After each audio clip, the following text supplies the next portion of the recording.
Magandang araw, kasama, nandito ako para magsumite ng aplikasyon ng diborsyo. Pagkalipas ng 10 minuto, hawak na ni Gabriel ang bagong kopya ng papeles ng diborsyo, at mabilis na lumakad palabas ng opisina. Nakatitig siya sa tatlong si Carmen, na malinaw na nakaukit doon, at para bang may tumusok sa kanyang puso. Ang isip niya ay lumipad pabalik sa nakaraan. Si Carmen, ang asawa niya, at ang babaeng buong buhay niyang minahal sa nakaraang buhay. Ngunit ang unang pag-ibig ni Carmen, si Toms, ay naging tinik na hindi kailanman naalis sa pagitan nila. Hindi lang minsan silang nagtalo dahil kay Toms. Ang mga pagtatalo iyon ang unti-unting sumira sa pagmamahala nilang dalawa. Noong nakaraang buhay, bago siya pumanaw, ang tanging hiling ni Gabriel ay makita si Carmen sa huling pagkakataon. Ngunit ang isinagot lang nito ay ang malamig na pagtanggi. May nangyari sa pamilya ni Toms, kailangan kong puntahan. Doon tuluyang nanlamig ang puso ni Gabriel. Hindi niya inakalang sa muling pagmulat ng mata, bumalik siya sa taong 1990, ikatlong taon nila ni Carmen bilang mag-asawa. Ngayong may pagkakataon siyang mabuhay muli, nais niyang tuluyang putulin ang ugnayan sa kanya at makawala sa pusong sugatan. Ngunit huminto ang paningin ni Gabriel sa petsang nakasulat sa papeles ng diborsyo, bahagyang kumunot ang kanyang noo. May dalawa, bakit napakakaibang pagkakatugma? Naalala niyang iyon mismo ang araw na dumating si Tom sa kampo militar. At totoo nga, nang tumingala siya, nakita niya ang pamilyar na berdeng jeep ng hukbo nakaparada sa harap ng kampo. Bumaba si Carmen at agad na lumapit sa kabilang gilid upang pagbuksan ng pinto si Toms. Suot nito ang maayos na uniforme, banayad at maginoo ang kilos, at ang nakatungong pilikmata ay nagbigay lambing sa babaeng kanyang binati. Eksaktong eksena ng nakaraang buhay, muling tumusok sa mga mata ni Gabriel. Bahagyang nanginig ang puso niya, ngunit bago pa siya makabawi, hinawakan na ni Carmen ang kanyang kamay. Gabriel, siya si Toms. Bagong dating sa unit at nawalan ng gamit, pakitulungan mo siya. Umiti si Toms at mabilis na umiwas. Ay naku, paano ko paistorbuhin si Gabriel? Carmen, dahil lang sa dati nating pinagsamahan kaya mo ako tinutulungan, nakakahiya naman. Banayad at palakaibigan ang tinig, pero nakadama si Gabriel ng lamig sa buong katawan. Ito ba ang totoong pakiramdam ng pagkainis? Malinaw na ipinagmamalaki nitong matagal na silang magkakilala ni Carmen. Sayang, sa nakaraang buhay, sobrang inosente siya at hindi naintindihan ang nakatagong kahulugan ng mga salita.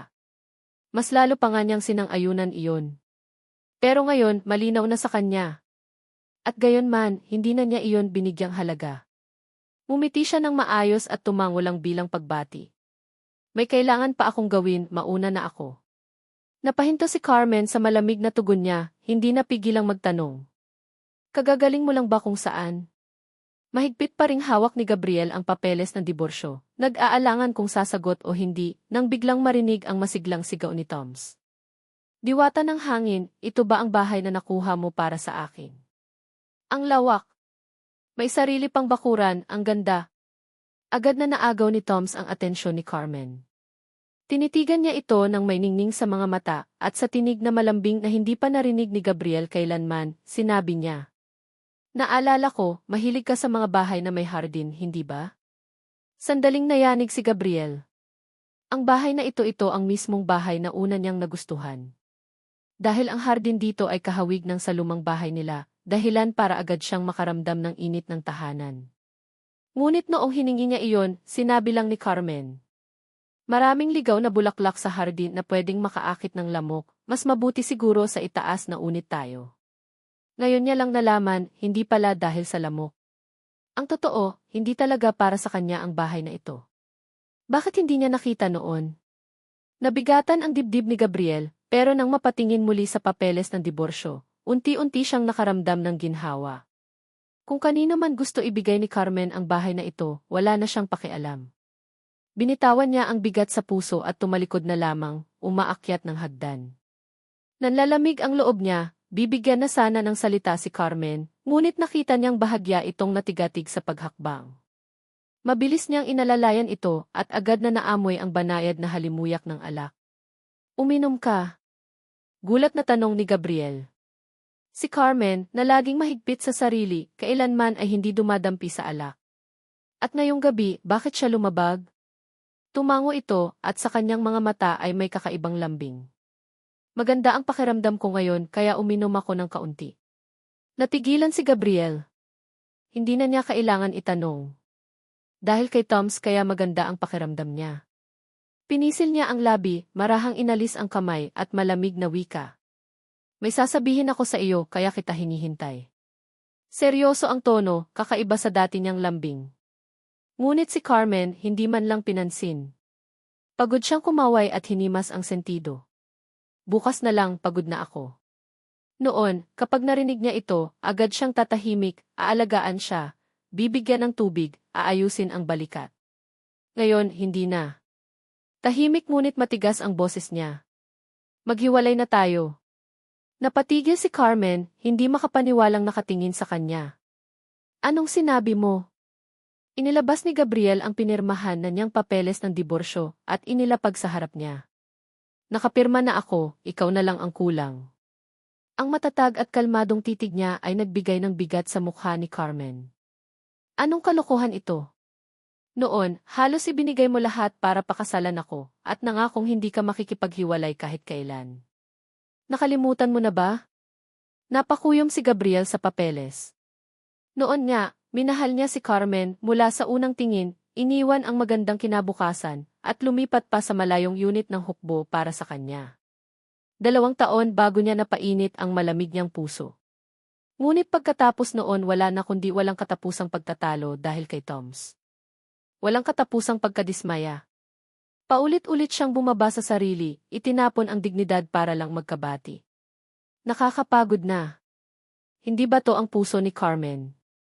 Simple lang ang dahilan, may mahal siyang iba at hindi iyon si Gabriel. Huminga siya ng malalim. Carmen, pagod na ako. Ayoko na kitang mahalin. Hayaan mo na akong umalis. Lalong nanlamig ang mga mata ni Carmen, tila may unos na naipon sa kailaliman nito.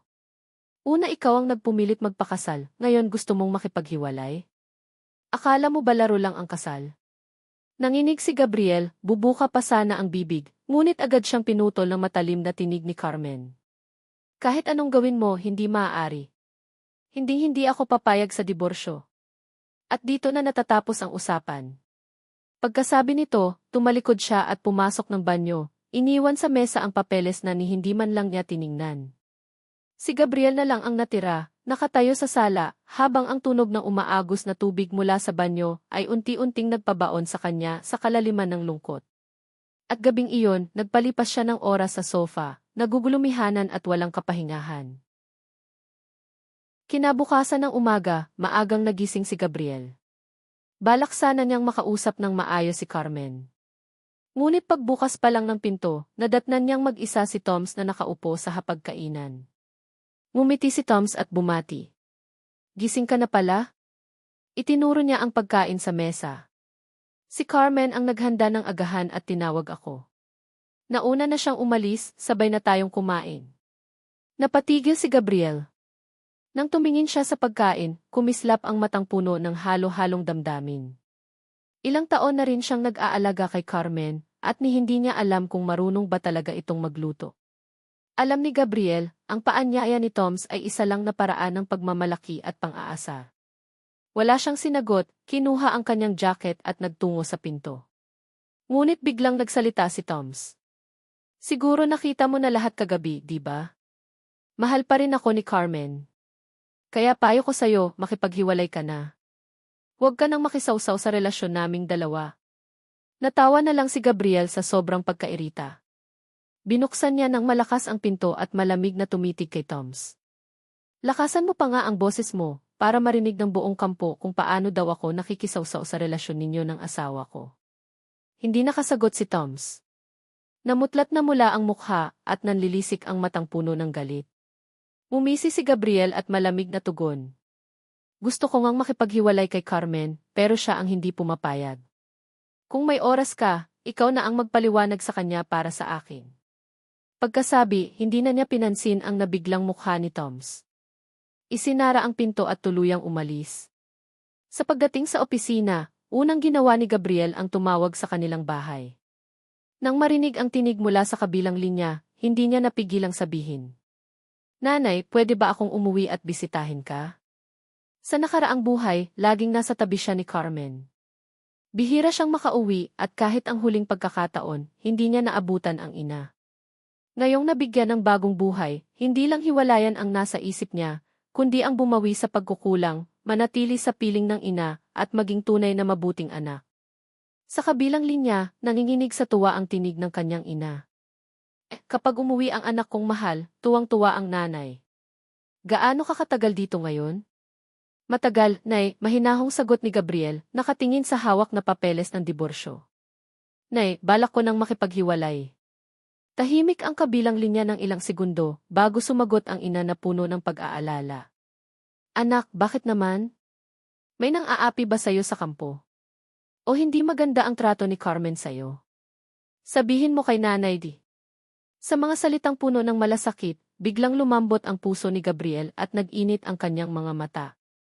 Noon pa man, sa mga panahong pinakamatindi ang sigalot nila ni Carmen, ganito ring nag-alala at umaliw ang kanyang ina. Minsan pa nga, pinayuhan siya.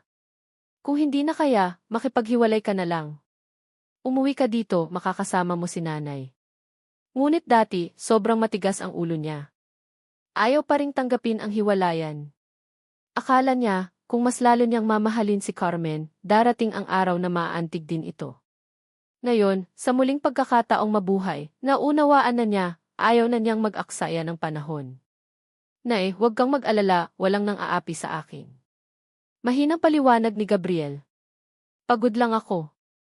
Ayoko na ipagpatuloy pa. Doon lang tumigil ang ina, saka mahinahong buntong hininga ang pinakawalan. Sige na, hihintayin ka ni nanay. Isang pangungusap lang iyon, ngunit agad nang nabasa ng luha ang mata ni Gabriel. Kailanman, ang nanay niya lang ang laging nakatayo sa panig niya, nagbibigay ng pag-unawa at pagmamahal. Pinilit niyang pigilin ang hikbi at mahina ang sagot. Nay, ingatan mo ang kalusugan mo. Ako na muna ang magpapaalam. Mabilis niyang ibinaba ang telepono, sa katuluyang napaiyak, inilabas lahat ng kinikimkim na sakit. Pero sa pagkakataong ito, may oras pa para ayusin ang lahat. Ngayon, pipiliin niyang manatili sa piling ng kanyang ina at hindi na iiwan pa. Maya-maya, may narinig siyang mahina mula sa pinto. Agad binunasan ni Gabriel ang luha at pinakalma ang sarili. Ngunit napansin pa rin ni Carmen ang pamumula ng kanyang mga mata. Kumunot ang noo nito at nagtanong. Bakit ganyan ang mata mo? Umiling lang si Gabriel at binago ang usapan. Bakit bumalik ka? Hindi ba dapat nasa unit ka ngayong hapon? Walang pakialam na tugon ni Carmen. Dumating si Toms ngayon. Humingi ako ng espesyal na pahinga para mamasyal kami at ipakita ko sa kanya ang paligid. Nanlamig ang pakiramdam ni Gabriel. Ang tono niyang magaan, parang walang anuman, ay tila mga karayom na tumusok sa puso niya. Sa buong buhay nilang mag-asawa, ni minsan hindi pa siya humiling ng pahinga para sa kanya. Kahit noong nawala ang hindi pa ipinapanganak na anak nila, malamig lang ang sinabi ni Carmen. Busy ako sa trabaho. Ikaw na lang ang magpahinga sa bahay. Noon, inisip niya na bilang asawang sundalo, bahagi iyon ng sakripisyo. Pero ngayon, malinaw na sa kanya, hindi dahil hindi kaya, kundi dahil hindi siya karapat-dapat. Mapait ang ngiti ni Gabriel at dahan-dahang binitiwan ang pagkakakuyom ng kamay. Wala na ring saysay ang magdalamhati. Tutal, nakapagpasya na siyang makipaghiwalay. Sa isip na iyon, tumingin siya kay Carmen at malamig na wika. Carmen, may sasabihin sana ako sa'yo. Ngunit hindi pa niya natatapos ang salita, biglang may kumatok sa pinto. Carmen, handa ka na ba? Nasa ibaba ako naghihintay sa'yo. Boses ni Toms ang umalingaw mula sa labas ng pinto. Agad na binilisan ni Carmen ang pagbibihis, nagsuot ng jacket, at ang mga mata ay puno ng pagmamadali. Sandali lang, tapos na ako. Parang may nakabara sa dibdib ni Gabriel, lahat ng salitang nais niyang sabihin ay natigil sa lalamunan. Sandaling nilingon lang siya ni Carmen, saka iniwan ang isang malamig na sabi. May oras mamaya sa gabi, saka na lang tayo mag-usap. At pagkatapos ay nagmamadaling lumabas ng pintuan, ni hindi man lang siya tinanong kung nais niyang sumama. Kung dati, tiyak na makikipilit si Gabriel na sumabay, tapos magsiselos ng walang saysay at magpapahirap lang sa sarili. Ngunit ngayon, tahimik niyang ibinaba ang tingin, inilapag ang papeles ng diborsyo sa mesa, at binalik sa sariling gawain. Gabi na kung gabi. Basta't pumirma si Carmen, handa siyang maghintay. Nang gabing iyon, nanatiling naghihintay si Gabriel hanggang hating gabi. At nang halos sigurado na siyang hindi na uwi si Carmen, sumikat ang araw at may marinig na humintong sasakyan sa ibaba. Lumapit siya sa bintana, sumilip at isang sulyap lang ang nakapagpatigil ng kanyang hininga. Sa ibaba, sa harap ng jeep na may nakabukas pang ilaw, yakap-yakap ni Carmen si Toms. Isang tibok ng puso ang parang nawalan, mabilis niyang isinara ang kurtina. Hindi naman iyon ang unang beses na alam niyang hindi pa tuluyang nakalimot si Carmen kay Toms, pero bakit tila masakit pa rin. Kasabay niyon, bumukas ang pinto, pumasok si Carmen. Halatang may tama pa ng alak, bahagyang natigilan, at ang mukha'y may bakas ng pagkailang. Sa susunod, wag mo na akong hintayin. Matulog ka na lang ng maaga. Sa halip na maramdaman ang malasakit, ramdam ni Gabriel ang pait. Hindi siya alalahanin dahil baka mapuyat, kundi dahil natatakot siyang matuklasan ang relasyon niya kay Toms. Nanlamig ang kanyang puso, handa nang magsalita, pero biglang natisod si Carmen. Otomatikong inalalayan niya ito, at agad na amoy ang banayad na halimuyak ng alak. Uminom ka ng alak? Gulat na tanong ni Gabriel. Si Carmen, na noon ay laging disiplinado, hindi man lang dumadampi ang alak sa labi. Pero ngayong gabi, bakit siya lumabag? Bahagya siyang tumango, at sa kanyang mga matay kumislap ang isang malambot na ningning na bihirang makita, na parang may iniisip na bagay. Maganda ang pakiramdam ko ngayong gabi, kaya uminom ako ng kaunti. Gabriel natigilan. Hindi na kailangang tanungin, ang magandang pakiramdam ay dahil kay Toms. Mariin niyang pinigil ang damdamin, binitiwan ang kanyang kamay, at malamig na wika. May gusto akong sabihin kaya ako naghintay. Ngunit sa halip na seryosohin, pabaya lang na kumaway si Carmen, pinisil ang sentido. Bukas na natin pag-usapan. Pagod ako. Kung dati, nakangiting tatango si Gabriel, aalalayan pa siya, at maghahanda ng tubig. Pero ngayong gabi wala na. Maghiwalay na tayo, Carmen. Nanlaki ang mga mata ni Carmen, hindi makapaniwala. Ano nang sinabi mo? Inilabas ni Gabriel ang papeles ng diborsyo, lagda na ang kanya, at inilapag sa harap niya. Pirmahan mo na lang. Ang malamig at tiyak na tingin niya ay nagpabigat sa mukha ni Carmen. Anong kalokohan to? Noon halos ginawa mo ang lahat para mapakasalan ako, nangako ka pa na hindi kailanman hihiwalayan. Nakalimutan mo na ba? Mahigpit na pinisil ni Gabriel ang papeles. Totoo, noon ay nahulog siya sa kanya sa unang tingin, iniwan ang sariling kinabukasan, lumipat ng unit, at ginugol ang 2 taon para lamang mapalambot ang pusong bato ni Carmen. Pero pagkatapos, ang mukha ni Carmen ngayon ay naghalo sa mga alaala ng walang katapusang pagtatalo, laging tungkol kay Toms. At lagi, siya ang bumababa ng sarili, sumusuko, nagpapakumbaba para lang makipagbati. Pagod na siya. Ang puso ni Carmen ay hindi bato, kundi nakalaan para sa iba. Carmen, buntong hininga niya, ayoko na. Hindi na kita mahal. Hayaan mo na akong lumaya. Lalong lumamig ang tingin ni Carmen, parang may unos na nagtitipon sa ilalim ng kanyang mga mata. Noong una, ikaw ang nagpumilit magpakasal. Ngayon, ikaw naman ang gustong magdiborsyo.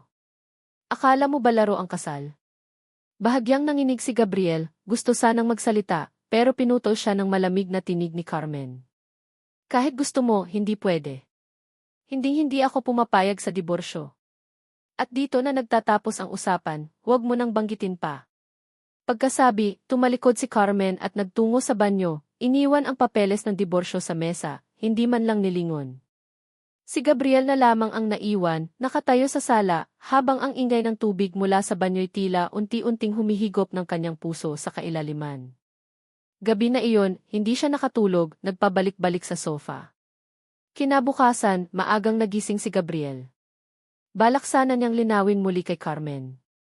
Ngunit pagbukas ng pinto, nadatnan niya si Toms, mag-isa sa hapagkainan. Ngumiti ito.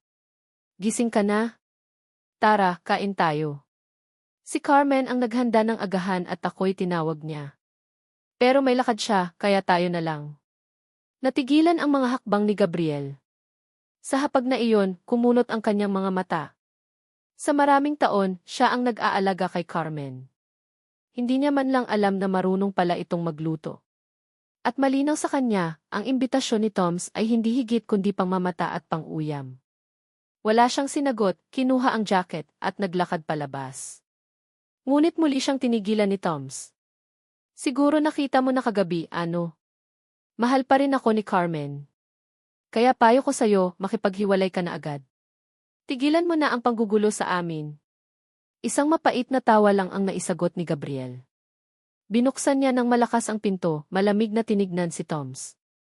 Lakasan mo pa ang boses mo, para marinig ng lahat kung paano raw ako nakikialam sa relasyon niyo ng asawa ko.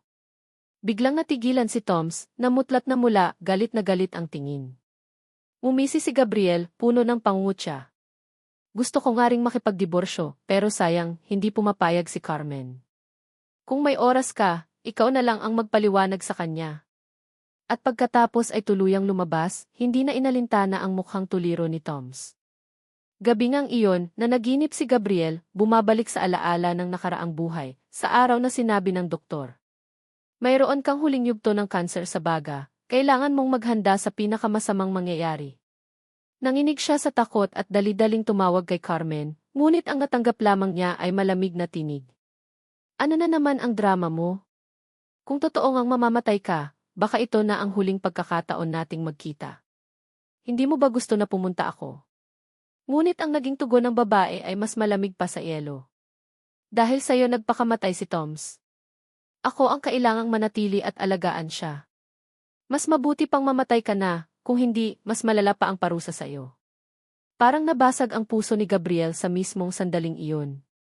Noon lang niya lubos na naunawaan, ang totoong minamahal ni Carmen ay si Toms, at magpakailanman siya lang.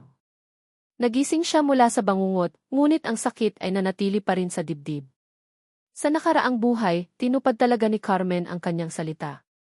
Nang siya'y pumanaw, hindi man lang siya nito tinignan sa huling pagkakataon. Sa buhay na ito, hindi na niya hahayaang maulit ang parehong trahedya. Pinakalma niya ang sarili, bumangon, naghugas ng mukha, nagbihis, at pumasok sa kusina upang maghanda ng agahan. Kakakain pa lang niya ng ilang subo nang bumalik si Carmen, galit na galit, ang mga mata ay matalim na nakatingin sa kanya. Nabalian ng dalawang daliri si Toms, nagdusa buong magdamag. Ni hindi ka man lang humingi ng paumanhin at ngayong nakaupo ka rito na parang walang nangyayari. Tahimik lamang na tinanggap ni Gabriel ang mga salita ni Carmen. Alam niyang ang pananahimik ang pinakamainam na tugon para sa kanilang dalawa. Pagkatapos, sumakay siya sa kanyang lumang bisikleta, patungong estasyon ng tren. Buong umaga siyang pumila bago nakabili ng pinakamaagang tiket papuntang Tidiri. 3 araw mula ngayon. Hawak ang tiket, nakaramdam siya ng gaan sa dibdib. 3 araw na lang at tuluyan na siyang makakaalis sa nakaraan. Ngunit pag-uwi niya, nakita niya ang pamilyar na jeep na nakaparada sa ibaba. Magkasama sina Carmen at Toms, masinsinang nag-uusap. Toms, pasensya na talaga. Hindi lang sa paghahanap ng bahay, pati na rin sa paghanap ng trabaho sa Izhongdi. Napatigil si Gabriel. Guro ng musika sa Izhong. Bigla niyang naalala ang nangyari sa nakaraang buhay. Sa parehong panahon, palihim siyang nag-review upang makuha ang posisyon na iyon. Nang malaman niyang pumasa siya, puno siya ng tuwa at balak sorpresahin si Carmen. Ngunit ilang araw lang, nakatanggap siya ng tawag mula sa paaralan, ang posisyon ay ibinigay kay Toms. Nang harapin niya si Carmen para humingi ng katarungan, ito lamang ang sagot. Ako ang nagsabi kay Toms na mag-apply. Nagtapos siya ng edukasyon at marunong tumugtog ng instrumento, kaya siya ang mas nararapat. Ikaw naman, tingnan mo ang sarili mo. Ang malamig na tingin ni Carmen noon ay tila yelo. Nakalimutan na ba niyang iniwan ni Gabriel ang kanyang pangarap sa musika para lamang makasama siya? Nag-away sila ng malaki, nagtagal ang tampuhan ng kalahating buwan, at sa huli, si Gabriel pa rin ang unang nagpakumbaba. Ngayon, si Toms pa mismo ang unang bumati. Kuya, si Carmen lang ang nag-alala na baka maligaw ako sa enrollment. Siguro hindi ka naman magagalit. Nagbalik si Gabriel mula sa gunita, tumingin kay Carmen, ngunit wala nang anumang damdaming umalon sa kanyang puso. Malapit na rin naman siyang umalis. Kahit ang trabahong iyon ay hindi na para sa kanya, kaya bakit pa siya mag-aalala? Pagdating niya sa kide-kide, magsisimula siyang muli, itutuloy ang sariling pangarap. Tahimik niyang sinabi kay Carmen. Umuwi ka ng maaga ngayong gabi, may sasabihin ako. Sa hapunan, naghanda siya ng masaganang mesa. Pagdating ni Carmen, agad itong sumimangot. Bakit napakarami mong niluto? Sumandali siyang tumigil bago nagsalita. Kalilimutan na natin ang usapan tungkol sa diborsyo, hindi mo na kailangang mag-alala. Natigilan si Gabriel, ilang segundo bago niya nakuha ang ibig sabihin ng babae. Dahil palagi siyang humihingi ng tawad sa mga nakaraang pagtatalo, inakala ni Carmen na ito'y isang paraan niya para magbati. Ngunit mumiti lamang siya ng mapait at mahinahong sumagot. Hindi ako humihingi ng tawad. Iniisip ko lang na ang huling hapunan ay dapat seryoso para maghiwalay tayo ng maayos. Agad nagdilim ang mukha ni Carmen. Gusto mo pa rin ang diborsyo? Tumango siya. Itinulak niya ang dokumento sa harap ng babae. Dahil hindi naman ako ang mahal mo. Naging malinaw ang lahat. Ang puso ni Carmen ay kay Toms, ngunit bakit pilit pa rin siyang nakakulong sa kasal na ito? Umakyat si Gabriel, iniwan silang dalawa. Tumigil si Toms at tumawa ng mapanukso. Hindi na bahay mo yan. Huwag mong sabihin kahit nagdiborsyo na kayo, makikiupo ka pa rin dito. Huminto si Gabriel, lumingon at malamig na tumugon. Hindi ko kailangan ang paalala mo. Aalis din ako bukas. At tuluyan na siyang umakyat nang hindi lumilingon. Kinagabihan, nakita ni Carmen na walang nakahandang hapunan. Hindi ka ba nagluto? Tanong niya. Nakabukas na ang kwelyo ng polo ni Gabriel. Saglit siyang tumingin at marahang sumagot. Nagluto ako ng noodles para sa sarili ko. Nakunot ang noo ni Carmen. Gusto pa sanang magtanong ng ako. Ngunit agad na unahan ni Gabriel. Noong nakaraan, nagluto ako ng buong mesa at nauwi lang sa wala. Hindi ko na ulitin. At sa isip niya, nariyan na si Toms. Bukod pa riyan, sila ay diborsyado na. Bakit pa siya magluluto para sa isang taong hindi na niya asawa? Nagbalik sa alaala si Carmen, gusto sanang ipaliwanag, ngunit biglang may kumatok sa pinto. Si Toms, nakatayo roon, nakangiti. Ate Carmen, sobra ang naluto kong dumplings. Halika at sumalo ka na. Saglit na natigilan si Carmen, tumingin kay Gabriel, halatang nag-aalinlangan. Ngunit nang marinig niyang may mahalagang usapan daw si Toms, pumayag din siya. Bago bumaba, lumingon siya kay Gabriel. Mamaya babalik ako, may sasabihin ako sa'yo. Ngunit nang isara niya ang pinto at tuluyang lumabas, napangiti si Gabriel, malamig at mapait. Mukhang kahit disenteng pamamaalam, hindi ko makukuha. Alam na alam niya, kapag sumama na si Carmen kay Toms ngayong gabi, hinding-hindi na ito babalik. At si Gabriel, sa wakas, nagpa siya ng isara ang lahat. Kinabukasan ng umaga. Ipinatong ni Gabriel sa lamesa ang kasulatan ng diborsyo at ang luma ng AEQ. Kasama roon, iniwan din niya ang singsing at pulseras na minsang ibinigay ni Carmen noong araw ng kanilang kasal. Lahat ng bagay na may kaugnayan sa kanya sa loob ng bahay na iyon, nilinis na niya. Ang mga walang halaga ay itinapon, ang iba na may maayos na isinilid at ipinaabot sa kapitbahay na matagal nang nakatingin mula sa kabila ng daan. Alam ng matandang babae na aalis na siya, kaya't idiniin nito sa kanyang palad ang ilang nilagang itlog. Anak, saan ka man mapadpad, mabuhay ka ng maayos. Ang lahat ng nangyari rito, limutin mo na. Nakita ni Gabriel ang lungkot at pagkahabag sa mga mata ng babae. Batid niyang nasaksihan nito ang bawat sugat at alitan na nangyari sa kanyang tahanan.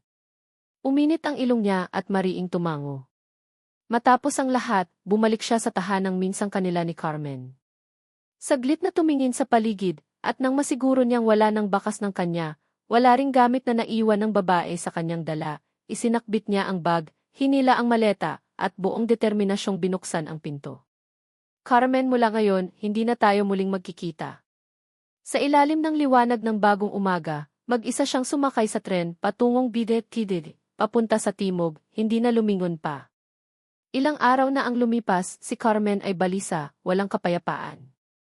Simula ng araw na iyon, tuluyang naglaho ang anino ni Gabriel.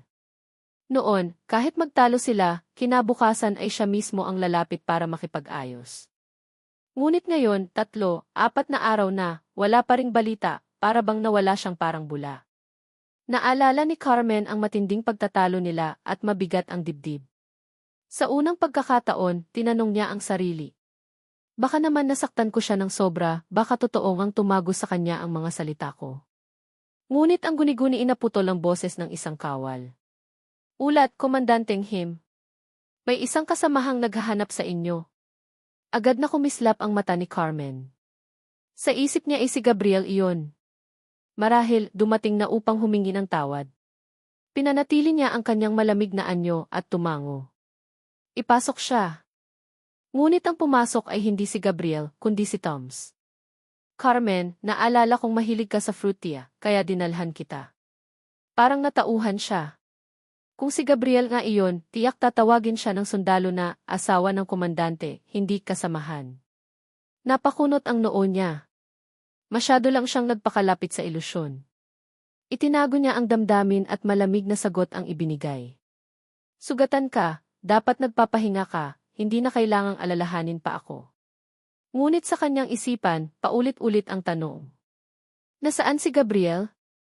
Hindi napigilan ni Carmen ang sarili at bigla itong lumabas sa kanyang bibig. Nasaan na nga ba siya? Namilog ang mata ni Toms. Hindi mo alam? Nagulat din si Carmen. Ano ang ibig mong sabihin? Iniwan na ba niya ang bahay? Lalong kumirot ang kutob niya. Ang tingin niya kay Toms ay matalim, parang kutsilyong nakatutok. Napaatras si Toms, nanginginig ang tinig. Sabi ng matandang kapitbahay, matapos kayong magdiborsyo, bumalik na raw siya sa probinsya. Hindi mo ba alam? Bawat salita ay parang sibat na tumama sa puso ni Carmen. Diborsyo. Biglang bumigat ang loob niya. Totoo nga, lumagda siya sa papel ng diborsyo, ngunit iyon ay pananakot lamang, upang mapagtanto ni Gabriel ang kanyang pagkakamali. Hindi niya kailanman inisip na talagang lilisanin siya nito. Bakit nalaman ng lahat? Habang iniisip ito, nahuli niya ang pag-iwas ng mga mata ni Toms. Agad niyang naintindihan. Ikaw. Nagalit si Carmen, namumula ang mga mata. Ikaw ang nagkalat ng balita. Ikaw ang nagpilit sa kanyang umalis, hindi ba? Napalunok si Toms, nagkibit balikat, nanginginig. Hindi. Wala akong kinalaman. Mababa ang boses niya, halos pabulong. Noong gabing bumalik ako galing ospital, nasalubong ko siya. Sinabi niya aalis na siya. Siya mismo ang nagpasya. Wala akong kinalaman. Parang may pumutok na tali sa loob ni Carmen. Nanlaki ang mata niya, hindi makapaniwala, ngunit sa tingin ni Toms, hindi iyon kasinungalingan. Agad sumiklab ang takot at panghihinayang. Sa unang pagkakataon, natigilan siya, walang imik, walang lakas. Gabriel talagang umalis na? Hindi. Impossible. Ngunit lalo siyang nanlamig. Maghanda ng sasakyan. Uwi tayo. Bago lumisan, tinitigan niya si Toms ng tinging parang punyal. Nang nasa daan na, parang naglalagablab ang dibdib ni Carmen. Bawat sandali, lalo niyang naiisip kung gaano kalupit ang dinanas ni Gabriel sa piling ni Toms. Kasalanan ba talaga niya? Habang lumalalim ang kanyang pagkabalisa, lalong tumitindi ang lamig ng kanyang anyo. Parang bumalik siya mula sa mismong gitna ng yelo, malamig na nakakapangilabot. Hindi na nagsalita si Toms. Ngunit sa huli, binigkas ni Carmen, mabigat at puno ng banta. Noong una ka pang bumalik, sinabi ko na, may asawa ako. Magkaibigan lang tayo at mananatili lang tayong magkaibigan. Nagpilit si Toms. Alam ko at sinubukan kong igalang iyon. Pero. Walang pero. Parang tabak ang tinig ni Carmen. Hindi mo lang nilampasan ang hangganan, kundi pinakialaman mo pa ang buhay ko, siniraan ang asawa ko, at higit pa. Napatitig siya sa kamay ng binata, nakabalot pa sa gips. Lalong sumiklab ang galit sa kanyang mga mata. Magdasal ka na at sana hindi pa siya tuluyang nakaalis. Kung hindi, ipagbabayad kita. Pagkatapos magsalita, agad na ibinaling ni Carmen ang mukha niya sa bintana, ayaw nang tumingin pa. Kahit malamig ang boses at ang buong anyo niya'y tila nagtatayo ng pader na yelo, sa kaloob-looban naman niya ay puno ng pagkabalisa.